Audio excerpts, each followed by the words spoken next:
freestylers from Laguna! Yeah! Freestylers.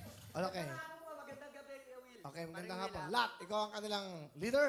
Yes po. Ano tong trophy na to? Ito po yung napanalunan po namin sa international competition, Paring Will.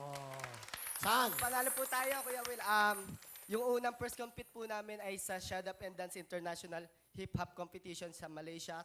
Kami po ang first runner-up. And then, the next time po ay yung sa next round, Malaysia, kami po ang nag-champion. Maraming po salamat.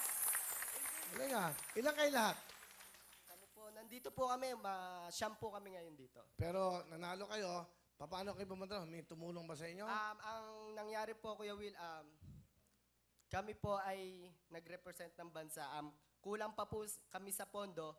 Humingi po kami ng tulong sa mga mahihingi ng tulong dito sa Pilipinas. Natulungan naman po kami pero hindi pa rin pa po sumapat ng konti. Hanggang sa lumipad po kami sa Malaysia, tinulungan po kami ng mga kapwa nating Pilipino doon. Kaya po napatunayan ko po yung suporta at malasakit.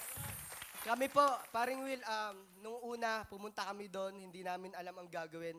Ang ginawa po namin, sumayaw po kami sa mga street. May dala po kami donation box, nanghihingi po kami ng tulong, pangraos kung ano man po mangyari, pang araw namin doon. Hanggang sa may mga Pilipino tumulong sa amin sa Malaysia, nakita kami, hanggang isinama po kami sa mga Filipino community para sumayaw, mag-guest. At yon, tinulungan po kami, marami pong salamat po. Sige.